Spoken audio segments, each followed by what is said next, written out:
आज हम चर्चा करेंगे प्रजल्प के बारे में। श्रील रूप गोस्वामी उपदेशामृत ग्रंथ में वर्णन करते हैं। यह आज का जो विषय है गंभीर विषय है और यह भक्ति साधकों के लिए अत्यंत महत्वपूर्ण विषय है, क्योंकि इस प्रजल्प के कारण ही हमारी भक्ति विनष्ट हो जाती है। तो प्रजल्प किसे कहते हैं यह जानना जरूरी है। जब तक हम प्रजल्प को नहीं समझेंगे तब तक हम समझ नहीं सकते कि हमारी भक्ति में प्रगति किस प्रकार विनष्ट होगी।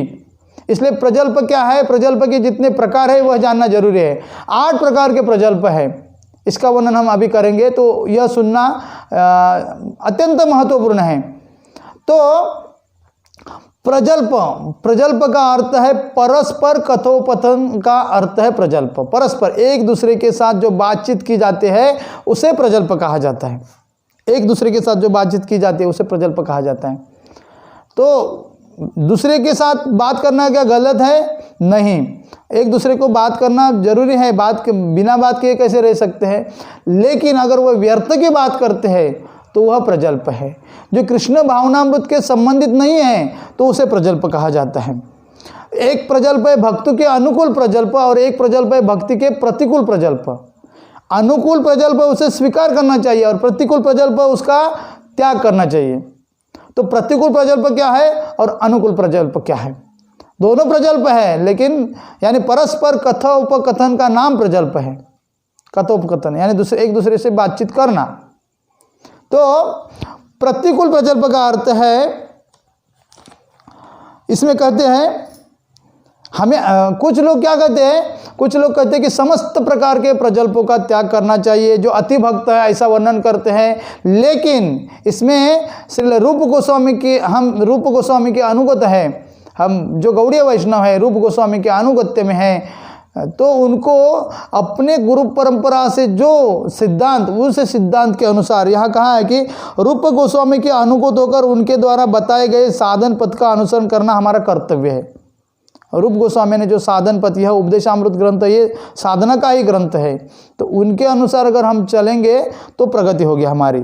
जैसे आगे कहा है कि महाजन येन गतास पंथा, महाजन का पथ का हमें अनुसरण करना चाहिए। जैसे व्यास, शुक, प्रभात, चैतन्य महाप्रभु, प्रहलाद महाराज, फिर उनके जो चैतन्य महाप्रभु के पार्षद है, उनके भक्त है, उन्होंने हमें जिस मार्ग का अनुसंधान दिया है उस मार्ग पर हमें चलना चाहिए। हमें नए नए अति भक्तों का उपदेश, उनका जो उपदेश है उसे स्वीकार करने के लिए हम बाध्य नहीं है। हमें हमारे जो आचार्य ने जो दिया है उसे हमें स्वीकार करना चाहिए, और उनके द्वारा जो हरि भक्ति के अनुकूल जो प्रजल्प दिया है उसे हमें स्वीकार करना चाहिए। रूप गोस्वामी कहते हैं प्रजल्पों का त्याग करना चाहिए, लेकिन प्रजल्प क्या है ये समझना बहुत जरूरी है। तो हरि भक्ति के अनुकूल प्रजल्प क्या है इसका वर्णन करते हैं कार्पण्य पंजिका नामक ग्रंथ में श्रील रूप गोस्वामी। वे कहते हैं तथाप्यस्मिन् कदाचित् नामदीशो नाम जल्पने अवध्य वृंद निस्तारी नाम भासो प्रसिद्धतम।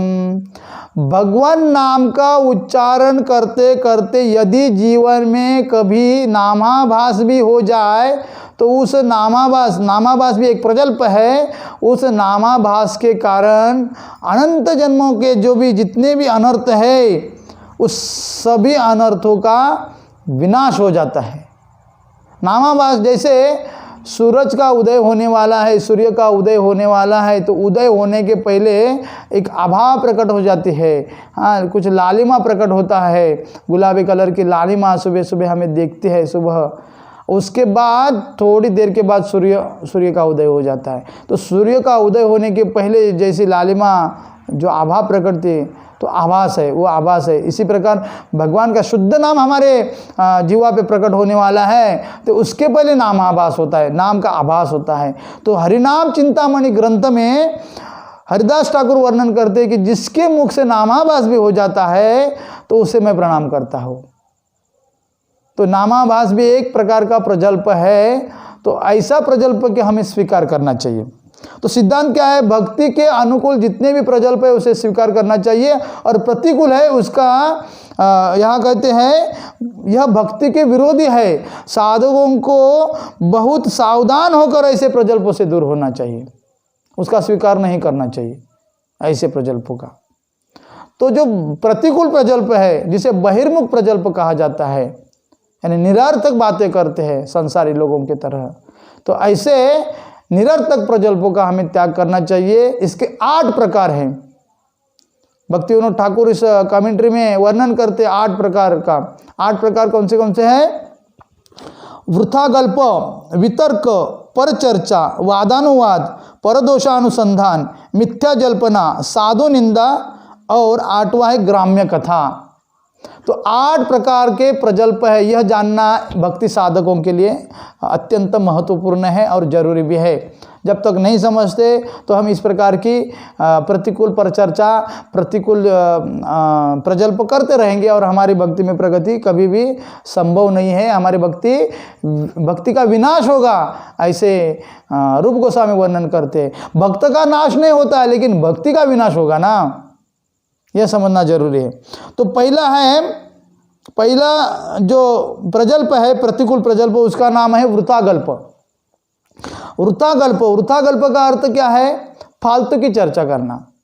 जैसे गांव में लोग खाना खाने के बाद धूम्रपान करते हैं और धूम्रपान करते करते फालतू की चर्चा करते रहते हैं, तो उसे वृथागल्प कहा जाए। वृथा यानी व्यर्थ की बातें करते हैं, उसका कुछ यानी कुछ काम की बातें ही नहीं है, व्यर्थ की बातें जो हमारे भक्त के संबंधित नहीं है। विशेष करके साधकों के लिए यह ग्रंथ है, जो भक्ति में साधना करते करते हमारी अपनी भक्ति बढ़ाना चाहते हैं, तो साधकों के लिए, भक्ति साधकों के लिए यह उपदेश है। तो अगर इस प्रकार की बातें करते रहेंगे व्यर्थ की, तो वह साधकों के लिए अनुकूल नहीं है, प्रतिकूल है। उसकी साधना यानी उसकी भक्ति का विनाश होगा। जैसे समाचार पत्र पढ़ते हैं, समाचार पत्र अगर भक्ति के संबंधित हो तो अगर संबंधित नहीं है तो फिर व्यर्थ की बात है, उसका उसके जीवन में कुछ फायदा नहीं है। जैसे उपन्यास भी पढ़ते हैं, यहाँ वर्णन करते हैं कि उपन्यास भी पढ़ना वृथागल्प है। व्यर्थ का गल्प यानी व्यर्थ की बातें करना, व्यर्थ यानी अपना समय निरर्थक, अपना समय व्यर्थ करने के समान है।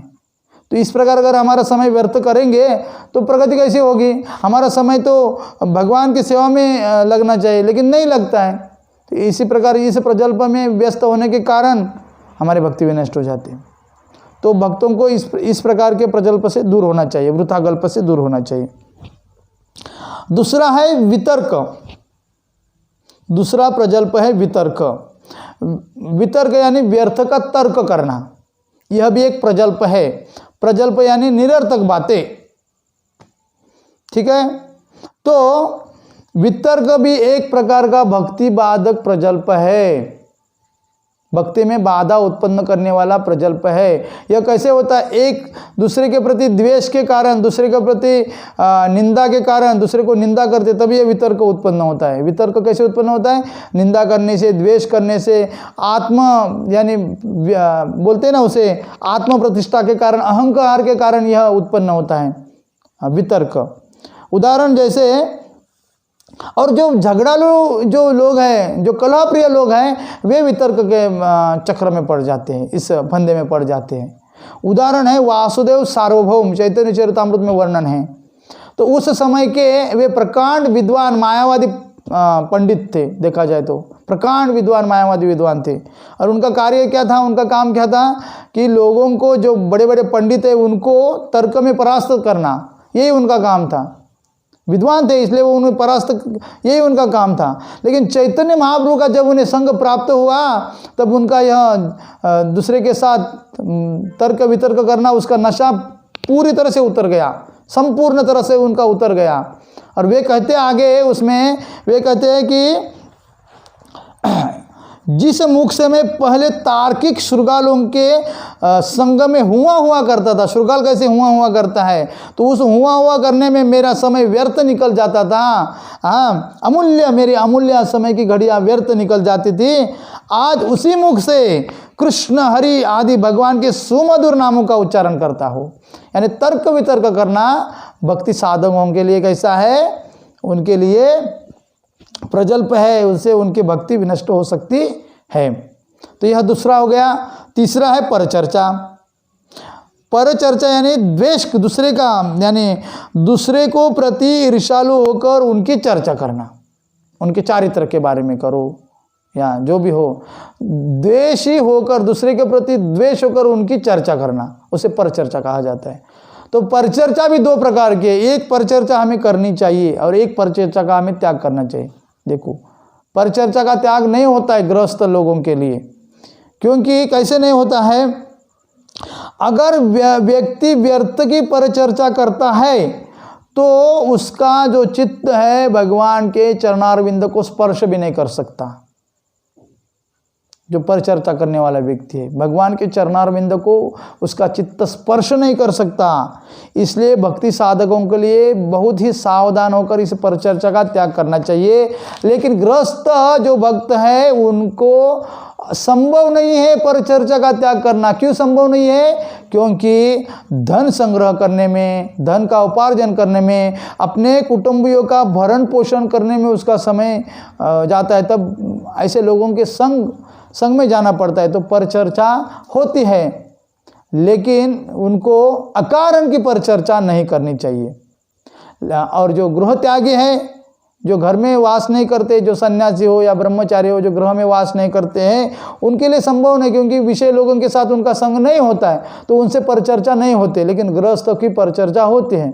लेकिन यहाँ कहा है कि कुछ परिचर्चा का हमें अनुकूल है तो उसका स्वीकार करना चाहिए। तो यह अनुकूल परिचर्चा क्या है, इसका वर्णन श्रीमद् भागवतम के दूसरे स्कंद के वर्णन है।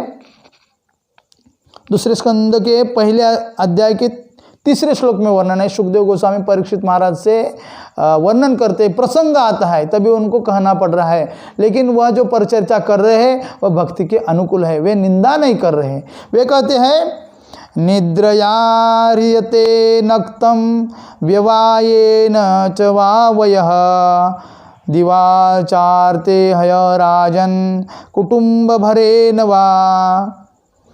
जो गृहस्थ घर के काम धंधे में उलझा हुआ है और वह अपने स्वरूप को नहीं जानता, जीवेर स्वरूप है कृष्णेर नित्यदास, जीवात्मा का स्वरूप है भगवान की सेवा करना, यह स्वरूप नहीं जानता है। काम धंधा करना गलत बात नहीं है, काम धंधा तो सबको करना ही चाहिए।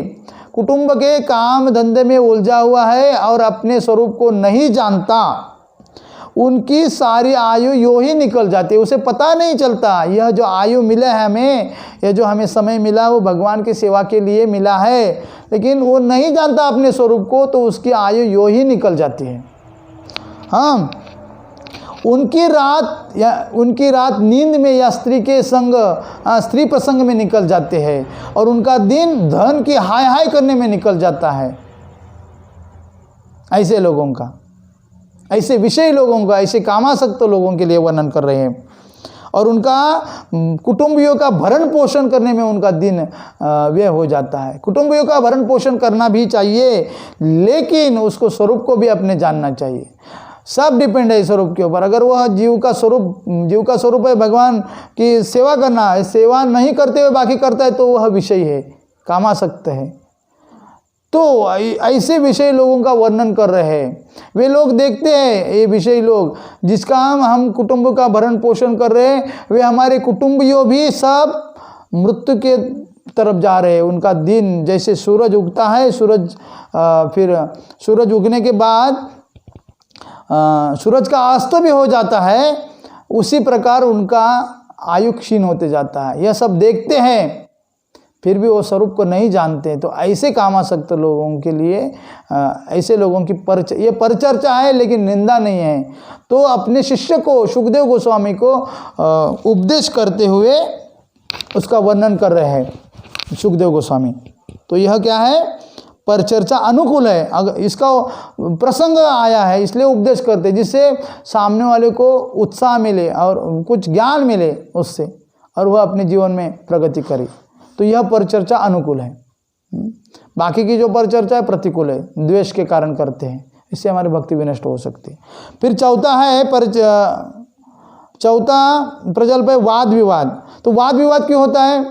दूसरे को हराने में आनंद आता है। जय पराजय की इच्छा से दूसरे को पराजित करना, इससे वाद विवाद हो जाता है और इससे भक्ति की तरफ हमारा चित्त नहीं होता है। इसी कारण यह वाद विवाद भी एक प्रकार का प्रजल्प है, इसे भी सावधान होकर त्याग करना चाहिए।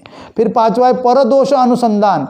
पर यानी दूसरे व्यक्तियों के अंदर दोष देखना, यह हमारे कुप्रवृत्ति के कारण होता है, तो इसका भी हमें पूर्णतः त्याग करना चाहिए। नहीं करेंगे तो भक्ति में प्रगति नहीं होगी। फिर सातवां है साधु निंदा, और ये सबसे भयंकर है दोष। नामापराध में भी पहला आता है। भगवान नाम का जप करने वाले महाभागवतों की, भगवान नाम का प्रचार करने वाले महाभागवतों की निंदा करना सबसे पहला अपराध है। इसी प्रकार यहाँ भी कहते हैं सातवां कारण कि साधु निंदा भी है। जो भक्ति में जो व्यक्ति भक्ति की आशा रखता है उसे प्रतिज्ञा करना चाहिए कि हमारे जीवन में कभी भी साधु निंदा न हो जाए, और जीवन में मैं कभी भी साधु निंदा नहीं करूँगा। इसके बारे में वर्णन है श्रीमद् भागवत में 10वें स्कंद में। आयु श्रियम यशो धर्मम लोकम आशीष एव च हंति श्रेयांसि सर्वाणि पुंसो महददाति क्रम। इसमें सुखदेव गोस्वामी कहते परीक्षित महाराज से, जो लोग महान संत पुरुषों का अनादर करते हैं, यानी उनकी निंदा करते हैं, अनादर करना अर्थ निंदा ही है।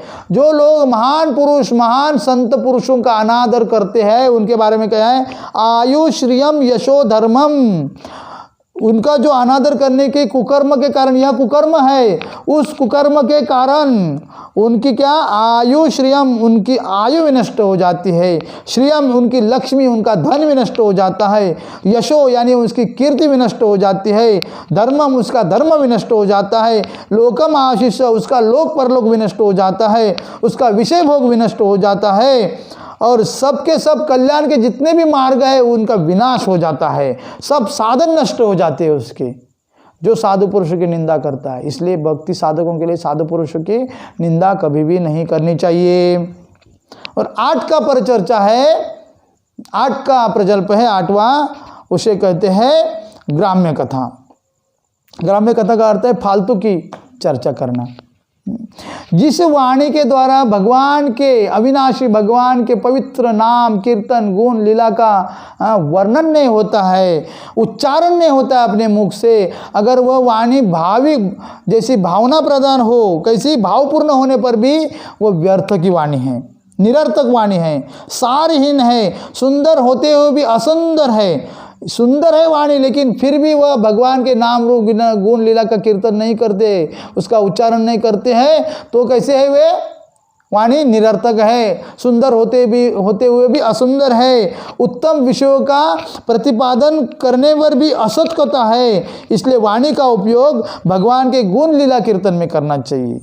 तो ये 8 प्रकार के जो प्रजल्प है उसका भक्तों को परित्याग करना चाहिए और अनुकूल जो है उसका स्वीकार करना चाहिए। इससे हमारी भक्ति में प्रगति होगी। तो यह सूक्ष्म विषय, यह भी समझना जरूरी है भक्तों के लिए। शेष चर्चा आगे कल करेंगे। हरे कृष्णा।